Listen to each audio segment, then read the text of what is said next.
A'udzubillahiminasyaitonirrajim. Bismillahirrahmanirrahim. Assalamualaikum warahmatullahi ta'ala wabarakatuh. Alhamdulillah, wassalatu wassalamu ala sayyidina Rasulillah, sayyidina wa maulana Muhammad bin Abdullah wa ala alihi wa sahbihi wa mawala. Wala hawla wala quwwata illa billah. Asyhadu an la ilaha illallah wahdahu la syarika lah, wa asyhadu anna sayyidana wa maulana Muhammadan abduhu wa rasuluhu alladzi la nabiyya wa rasulullah ba'da. Amma ba'du, fa nawaitu ta'allum wa ta'lim wa tadabur wa tadhkir wa naf'a wa intifa' wa ifadah wa istifadah wa iqamah wa istiqamah wa hatta 'ala tamassuki bi kitabillah wa sunnati rasulillah bi rahmatillahi wa karim. Allahumma faqihna fid din wa 'allimna ta'wil waj'alna minal ladzina yastami'una al-qawla fayattabi'una ahsanah. Allahumma arina al-haqqa haqqan warzuqna ittiba'ah wa arina al-batila batilan warzuqna ijtinabah wa adkhilna bi rahmatika fi 'ibadika shalihin. Amin ya rabbal alamin. Hadirin yang saya cintai, saya muliakan, sebelumnya kita sudah membahas bagaimana kemuliaan bulan suci Ramadan, bagaimana Allah Subhanahu wa taala mencintai bulan ini, bulan ampunan di mana pintu surga dibuka, neraka pintunya ditutup. Artinya seburuk apapun orang pasti punya kesempatan masuk surga, seburuk apapun manusia pasti akan bisa mendapatkan ampunan di bulan suci Ramadan. Kita semua mengharapkan kematian yang husnul. Namun demikian pasti timbul pertanyaan, Bib, saya ini kan kerjanya di MNC, saya enggak berkecimpung secara langsung di dunia dakwah. Saya tidak berkecimpung secara langsung di dunia ta'lim, tahfizul Quran, tahsinul Quran. Bagaimana cara saya supaya saya ini bisa menggapai kematian yang husnul? Al-Imam Ibnu Athaillah As-Sakandari menjelaskan kepada kita begini: min alamatin nujahi fi nihayat ar-ruju' ila Allahi fil bidayat. Dari pertanda bahwasanya orang tersebut akan mendapatkan kesuksesan di akhir, maka di awal dia selalu mengembalikan semua urusannya kepada Allah.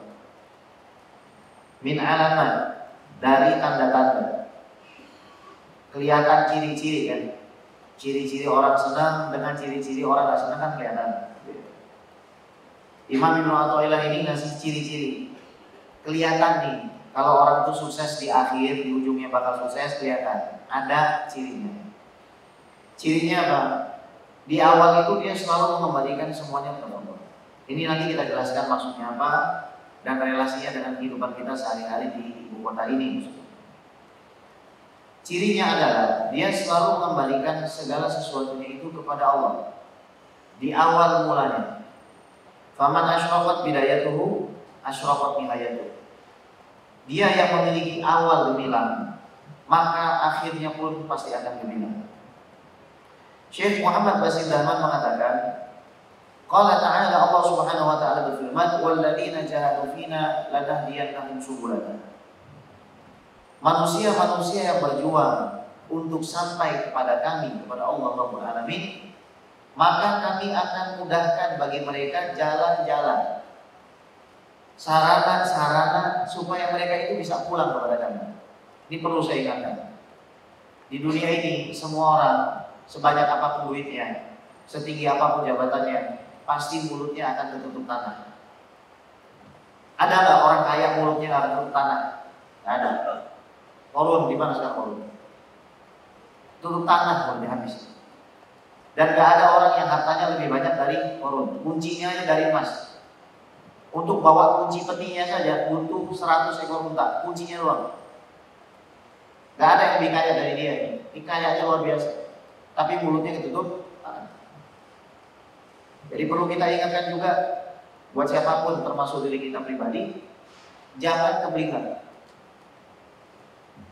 Jangan ketika kita baru dikasih nikmat sedikit oleh Allah Subhanahu wa taala, lantas kita jadi lalai dan lupa kepada tujuan kita sebenarnya. Karena dunia ini bukan tempat tinggal, tapi dunia ini tempat meninggal. Dunia ini bukan tempat tinggal, dunia ini tempat meninggal. Maka kalau senang ya senang sekedarnya, karena gak akan selamanya. Sedih juga sedih sekedarnya, karena gak akan selamanya. Yang jadi masalah nanti kalau kita ternyata tidak bisa senang selamanya dan sedih selamanya. As-suluk bidayatun wa nihayat sya'nuhu sya'nu kulli amal.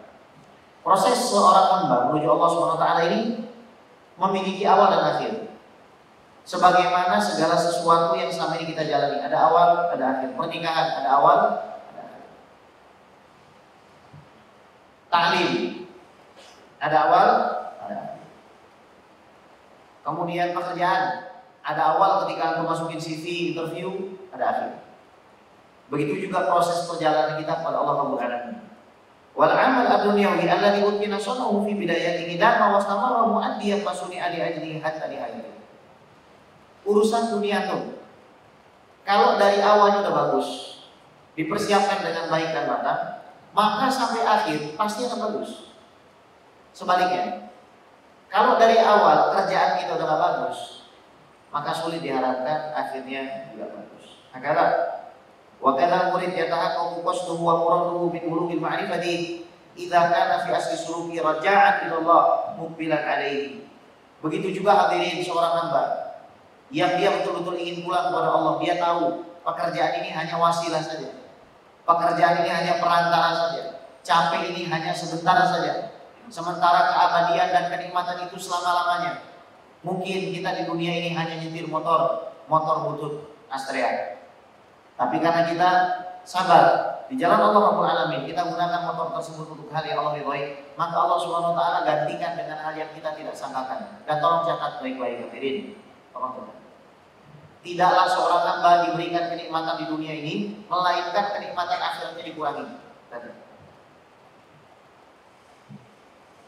Fair nggak? Fair nggak? Fair atau tidak itu? Fair. Orang yang naik Alphard sekarang, itu nanti ada sesuatu yang dikurangi daripada kenikmatan akhir. Orang yang naik motor sekarang, motor butut sekarang itu nanti ada kenikmatan yang ditambahkan di akhir dengan catatan apa? Dengan catatan kalau orang yang miskin tersebut dia bersyukur kepada Allah. Manusia itu dibagi 4 macam kata Nabi. 1, orang kaya dan punya ilmu. Orang kaya dan punya ilmu ini, dia akan habiskan hartanya di jalan Allah untuk dirinya sepenuhnya, untuk keluarganya, untuk sanak familinya, orang miskin, fakir yang membutuhkan. Dia bangun masjid, dia bangun pesantren. Ini orang kualitas nomor 1, grade nomor 1. Terus ada grade nomor 2. Yang sebenarnya sama dengan nomor 1. Dia orang yang punya ilmu tapi gak punya harta. Dia bilang, ya Allah, kalau saya punya harta seperti fulan, maka saya akan melakukan hal yang sama seperti yang dilakukan fulan. Saya akan nafkahi keluarga saya akan nafkahi sanak famili saya akan berikan kepada fakir miskin, dan saya akan bantu perjuangan dengan Rasulullah. Kata Rasulullah apa? Fa'ajruhu masyaAllah. Pahala keduanya sama, nggak dikurangi. Tidak disebabkan karena banyaknya harta orang itu lebih tinggi daripada yang nggak punya harta. Ternyata innamal a'malu binniyat. Orang ketiga, dia nggak punya ilmu, punya harta. Fastahlaka jami'a amwali fi ma'siyatillah wa suhtillah. Dia habiskan semua hartanya untuk mengundang, memancing murka Allah Rabbul Alamin. Dia pancing murkanya Allah supaya turun. Terus ada manusia keempat, dia tidak punya ilmu dan tidak punya harta. Akhirnya dia bilang, kalau saya punya uang, maka saya akan maksiat seperti fulan. Fa'ajruhuma fawizruhuma sawa. Ini dosanya sama. Wah hadirin sekarang, hasibu anfusakum wazinu anfusakum bil qistasil mustaqim. Silakan antum timbang diri antum ada di mana. Karena kita ini posisinya semuanya nggak mungkin sama di dalam level kehidupan kita. Ada yang pekerjaannya sebagai Office boy, ada yang pekerjaannya sebagai general manager, ada yang pekerjaannya sebagai CEO. Tapi status kita sebagai hamba Allah sama. Makanya Nabi bilang, kalau kamu nggak punya harta, minimal kamu harus punya ilmu. Supaya apa? Kamu itu nggak miskin di dunia dan nggak miskin di akhirat. Cukup miskinmu itu di dunia aja. Ketidakmampuanmu itu cukup di dunia saja. Kamu harus punya himmah, harus punya tekad spiritual yang tinggi untuk memiliki amal ibadah sebagaimana orang kaya. Contoh misalnya, umroh di bulan suci Ramadan, pahalanya sekarang melakukan ibadah. Saya tanya kan, bukan hanya orang yang punya duit, orang yang punya duit juga. Kira-kira apakah mereka semua punya keinginan? Apakah mereka semua punya niat? Tahun ini antum udah niat haji belum? Saya nggak nanya antum punya uang. Saya nanya antum semua di sini, segini banyak orang umat Rasulullah, laki perempuan, sudah punya niat haji belum? Kalau belum, niat. Kenapa? Karena seandainya Anda nggak ikut ibadah haji, Anda tetap dicatat sebagai orang naik haji. Ini umroh di bulan Ramadan setara dengan melakukan ibadah haji. Udah punya niat belum? Kalau belum, niat. Maka Anda akan dicatat oleh Allah Rabbul Alamin sebagai orang yang melakukan ibadah umroh dengan pahala niat ibadah haji. Sholat di MNC, udah niat belum? Minta sama Allah, dengan izin Allah dianugerahkan sholat di Masjidil Haram pahalanya. Emang boleh begitu? Ya boleh, kan siapa nggak boleh? Minta, ya Allah saya pengen, karena saya ini belum mampu untuk sholat di Masjidil Haram. Seandainya saya mampu sholat di Masjidil Haram, pasti saya akan sholat di Masjidil Haram. Tapi saya bisanya di MNC, Kebon Jauh. Saya orang perjuangan, ya Allah, bukan orang Mekah.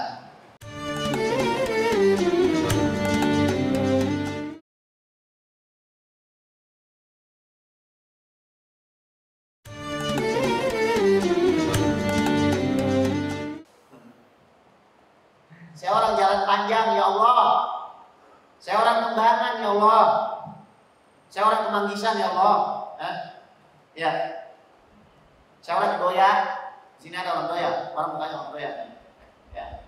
Saya orang Kedoya, ya Allah. Tapi saya pengen dapat, tolong ya Allah dengan karunia-Mu kasih saya sholat di MNC ini, pahalanya setara dengan sholat di Masjidil Haram. Ini yang banyak orang lalai dan nggak tahu. Saya tanya sama teman-teman, apa bedanya orang sholat zuhur sama asar? Gak ada bedanya, kecuali ini. Jadi orang yang ingin sampai kepada Allah, ingin husnul khotimah, jangan ngeluh gitu loh Pak. Jangan ngeluh, saya belum punya uang buat sedekah. Niat dulu dong. Niat aja enggak, gimana sih ente? Saya gak punya duit buat umroh, niat dulu dong. Ini niat aja enggak. Saya nggak punya duit buat haji, ya niat dulu. Kenapa? Fa'ajruhuma sawa. Kata Rasulullah, pahalanya sama. Ini hadis sahih riwayat Imam Tirmizi ini. Pahalanya sama. Modal apa? Nih. Ya. Berapa di antara kita yang niat bangun masjid? Yang bangun masjid mungkin 2 orang. Tapi yang saya tanya, berapa di antara kita yang niat bangun masjid? Niat dulu. Dan niat itu untuk mewujudkannya gak gampang, karena butuh kesungguhan di dalam hati. Hadirin saudara yang saya cintai karena Allah Subhanahu wa taala. Lantas apa yang harus saya miliki supaya saya ini mendapatkan kematian yang husnul khotimah meskipun saya ini kerja di MNC? Al-Imam Ibnu Athaillah As-Sakandari menjelaskan kepada kita, kalau kita awalnya benar, maka insya Allah akhirnya benar. Jarang, saya kasih tahu, jarang. Ibaratnya 1:99 orang yang awalnya nggak benar, akhirnya benar. Itu ada. Tapi kata Imam Qurtubi pernah dengar nggak hadis? Inna ahadakum la ya'mal bi amali ahli jannah hatta ma yakun bainahu wa bainaha illa dirah fayasbiqu alaihi kitab fayamal bi amali ahli nar fayadkhuluha. Ada orang dari awal dia beramal dengan amalan ahli surga, kemudian ketika tinggal satu hasta lagi dijemput sama Israel, ya, disebut sama Israel, dia meninggal, dia mengamalkan amalan ahli neraka, maka dia masuk neraka. Pernah dengar? Wa in ahadakum la ya'mal bi amali ahli nar hatta ma yakun bainahu wa baina ila dhira' fayasbiqu an kitab fayamal bi amali ahli jannah fayadkhuluha. Kebalikannya, ada orang dari awal udah mau habis kerjaannya melakukan maksiat terus. Kemudian tinggal satu hasta lagi dia mati.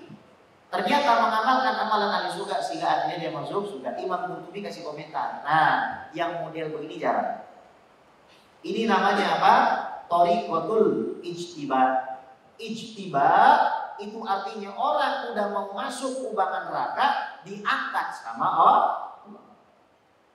Ini ada, tapi perbandingannya masih jauh lebih besar orang yang dari awal benar. Amin.